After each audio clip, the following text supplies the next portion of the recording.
noite, candidato. Me chamo Guilherme Carvalho, sou do Valor Econômico.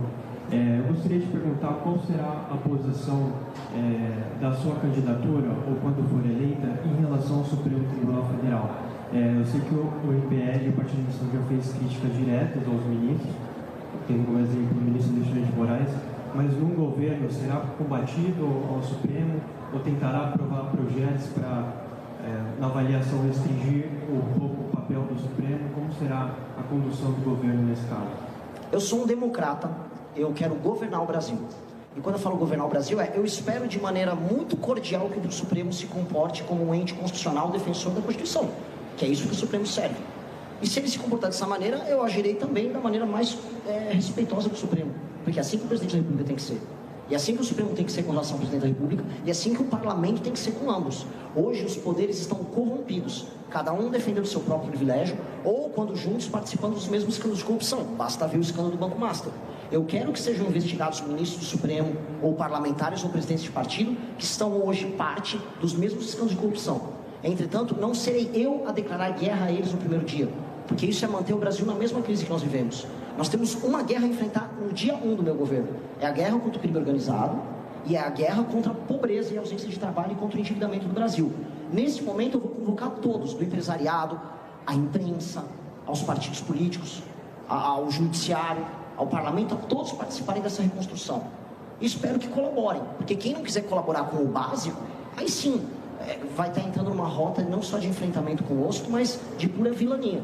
A gente está sendo republicano, não estou comprando o discurso fácil da eleição do vou xingar todos os ministros do Supremo e vou falar que toda oposição não vai prestar. Isso seria um discurso fácil para eu ganhar voto aqui. Eu não vou fazer isso, eu já estou falando como eu vou comportar como presidente para passar os projetos que eu falei, inclusive na pergunta do Wallace, que eu vou precisar me comportar de maneira republicana como presidente. Ao momento de eu ser o Renan militante, fui durante todos esses últimos anos. Como presidente, a ética que eu respondo é a ética da responsabilidade. E eu, nessa posição de responsabilidade, vou querer que o Supremo se comporte. Farei, aparentemente, 4 nomeações como presidente da República para o STF, nomeações republicanas, com um perfil escrutinado não só pelo Senado, mas pela sociedade civil, e espero que todos eles sejam sabatinados pela imprensa, antes sabatinados pelo Senado, com este perfil. E este perfil vai determinar a nova maioria do STF, que será uma maioria republicana, uma maioria que não vai ter escritórios fazendo negócio, porque haverá um código de ética, uma maioria no STF que não vai mais ser fã das decisões monocráticas de interferência nos demais poderes, uma maioria que definitivamente não vai ficar julgando e usando o seu poder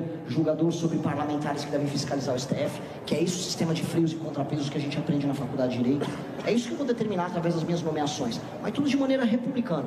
Nós temos uma outra guerra muito maior do que essa, que é a guerra contra o crime. Centenas de pessoas morrem todos os dias nas mãos do crime. Então essa eu quero a colaboração de todas.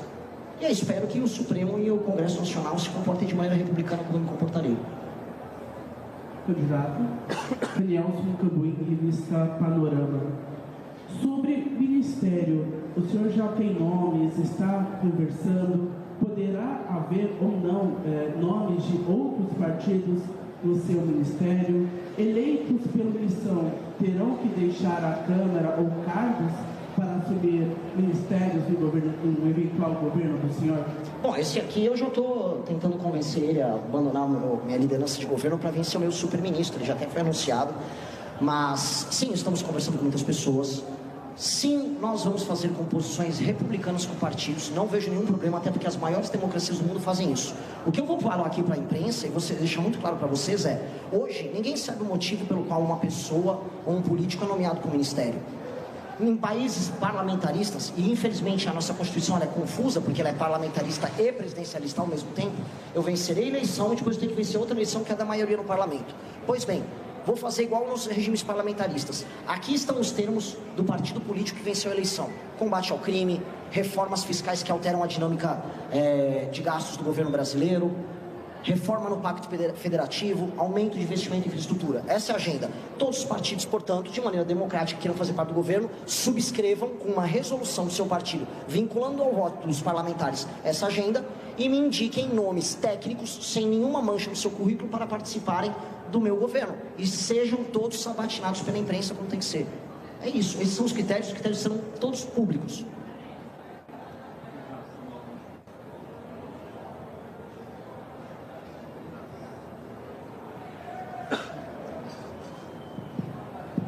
Candidato Samuel Concheiro da Metrópolis. A gente sabe que a principal expressão, uma das principais expressões de democracia durante uma campanha eleitoral são os debates. A gente vê um movimento dos dois primeiros colocados, Bolsonaro e Lula, de não comparecer ou deixar em suspenso se vão comparecer aos debates. Queria entender como o senhor avalia esse comportamento deles e se o senhor se compromete a comparecer aos principais debates que estão no lugar marcado. O Lula e o Flávio Bolsonaro acham que democracia só é bom quando eles ganham, ou quando eles levam vantagem. Por isso que o PT nunca reconheceu de verdade a vitória de nenhum dos seus adversários, sempre tratou o adversário que assume o poder como alguém que tem que tomar um impeachment na hora. E o bolsonarista, ele quando perde uma eleição, ele reclama da urna. Agora, quando ganha, ele não reclama. Então, esses caras são casuístas. Eles não gostam de democracia e eles não têm ideias a oferecer. O Lula vai falar o que comigo no debate? Que ele vai oferecer mais um pé de meia? Que ele vai oferecer mais um Vale Gás? Qual é o projeto dele? Eu não estou nem falando dos escândalos de ambos. O Flávio vai falar para mim, ele vai ter a cara de pau de vir num debate explicar como ele vai conseguir dar mais de 100 milhões de celulares para mulheres idosas no Brasil. Isso vai custar mais de 150 bilhões de reais no ano. Onde ele vai arrumar esse dinheiro? Ele não tem coragem, ele só consegue falar isso sozinho numa câmera. Então, basicamente, como bons pseudo ou falsos democratas, eles não irão aos primeiros dois debates. Isso a gente já sabe. Continuo desafiando, já disse para todo mundo, já disse para a imprensa. Olha, se eles precisarem, eu nem pergunto coisas difíceis. Eu pergunto coisas fáceis. Respondo aí só de projeto de governo. Não tem problema nenhum. Mas vão ao debate. Vão ao debate. Prestigiem as pessoas que ficam brigando nas redes sociais em nome deles. Eles fazem um monte de gente ficar se matando em rede social lá, defendendo eles, mas na hora de aparecer no debate eles vão. Que coisa pequena. Que gente mesquinha. Aí vão os dois ficarem gritando democracia. Gente mesquinha e pequena. Não tenham medo de mim, eu não mordo. Eu só falo algumas verdades. E eu vou falar nem todas as verdades, nem vou precisar falar todas para ganhar deles. Eu volto a colocar, é um senhor senil com um grande histórico de corrupção. E um cara com um QI baixíssimo, com um histórico de corrupção recente, envolvimento com a turma da banda podre da política carioca, ligada ao Comando Vermelho, concorrendo do outro lado. É por isso que eles não querem ir, é só isso. Boa noite, candidato. Sou Ana Lampes, da The Economist, a revista inglesa. Você acaba de falar profundos cortes de gasto na transição. Pode ser mais específico? Quais gastos? De maneira muito clara, vamos rever renúncias fiscais. De maneira muito clara, a gente está falando sobre desvinculações de determinados gastos na área de saúde e educação, na parte de aumentos deles. Estamos falando de algumas desindexações em gatilhos automáticos de aumentos de gasto do governo. E isso vai gerar, em coisa de 4 a 5 anos, que me corrija aqui o ministro Kataguiri, coisa de R$1 trilhão em economias.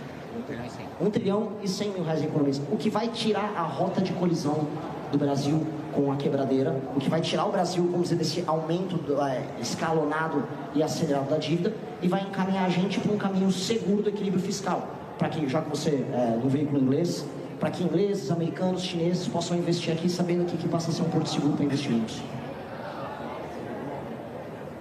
O senhor falou uma coisa, falou vários tópicos sobre segurança do transporte.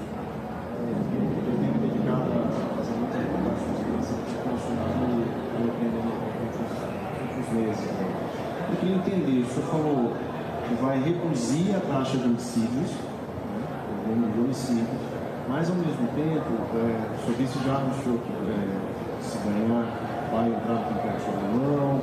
A gente observa toda hora o pessoal gritando prendeu, matou. E essa taxa de homicídios que a gente tem aqui muito alta tem sempre um índice de letalidade da própria força policial, das polícias. O senhor pretende até valorizar. E aí eu queria entender como é que o senhor vai reduzir a taxa de homicídios se a polícia vai ter mais autonomia. Que é inclusive algo que os governadores que já passaram por aqui sempre reclamaram. A polícia militar tem tanta autonomia que às vezes sai um pouco fora do controle. Então eu queria entender como é que o senhor vai aumentar o combate e reduzir o número de homicídios. De uma forma muito clara. Eu proponho agora, então, como comunicado oficial, para todos os traficantes que ocupam o território brasileiro, que eles se entreguem sem combate. Aí nossa polícia não precisa matar ninguém. Eu não gostaria de matar alguém por matar. Agora, se alguém quiser combater de maneira armada a polícia, ele encontrará um enfrentamento devido. Não existe guerra unilateral. Nós vamos encontrar um inimigo que quer guerra.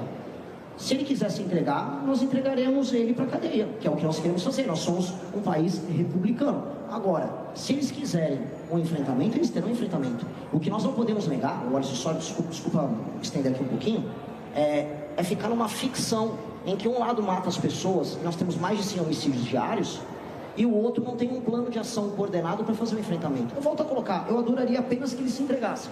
Se puderem se entregar, eu ficaria muito feliz que nenhum dos nossos policiais aqui tivesse uma sequer baixa dos seus inimigos, até para não morrer policiais também na troca de tiro. Seria um cenário perfeito. Agora, será que eles vão fazer isso? Sim. E é curioso até porque aqui em São Paulo o nosso problema não é com o cinto nem a patrocínio. O roubo, sim. Então eu queria entender, como é que vai ser a sua polícia nesse caso? Porque a gente já teve experiências assim, e esses números que o senhor se referiu são consequências de mais autonomia da polícia, como a gente tem visto aqui em São Paulo. Os números de homicídio não são consequência da ação policial, eles são consequência da ação do crime. A maior parte dos homicídios no Brasil não são gerados pela ação policial, eles são gerados pelo crime. Milhares de pessoas morrem diariamente nas mãos do Comando Vermelho, do PCC, do Bonde dos Malucos, da ADA e de outras facções que tomaram o território nacional. Eu não posso, por mais que eu seja paulista, tomar o todo pela parte. São Paulo não é o Brasil. Santa Quitéria, que é uma cidade que foi tomada pelo Comando Vermelho no Ceará, ela vive uma situação muito diferente de São Paulo, de Vinhedo. Se eu for falar da periferia de Fortaleza, ela vive uma outra situação. Bahia está sendo tomada de homicídios. O Amapá está tomado de homicídios. As pessoas têm medo do homicídio, assim como outras têm medo do furto e roubo, assim como mulheres têm medo da agressão de um eventual namorado, de um marido, numa relação. Nós temos crimes diferentes, mas como regra geral para tudo, nós temos a impunidade. O Brasil se tornou o país da impunidade. E o homicídio se tornou regra nos lugares mais pobres do Brasil. Eu rodei todos esses lugares, do Pará ao Maranhão, e as pessoas me pediam desesperadamente: acabe com esses caras. Eu não vou necessariamente acabar matando eles. Agora, se eles quiserem atirar contra o policial, eu não vou impedir o policial de fazer uso das suas prerrogativas. É isso. Se você tem vontade de montar um canal de cortes para ajudar a divulgar as ideias do MBL e da missão, eu tenho um treinamento 100% focado mostrando como você pode sair do zero sem saber nada de edição, thumbnail, até você monetizar um canal de cortes e além de estar ajudando no projeto, também ser remunerado por isso. No mês de maio, por exemplo, o canal Inevitável Cortes faturou mais de 30 mil reais apenas de AdSense. O Felino Missionário e o Missão Avança, ambos fizeram mais de 1 milhão de visualizações e faturaram acima dos 14 mil reais. E se isso te interessou de alguma maneira, é só clicar no primeiro link da descrição desse vídeo ou então ler o QR Code que está aparecendo aqui no meio da sua tela agora, onde eu vou te explicar de maneira mais detalhada como você pode começar o seu próprio canal de cortes. Se você gostou do vídeo, não se esqueça de deixar o like e se inscrever no canal. Obrigado e até o próximo vídeo.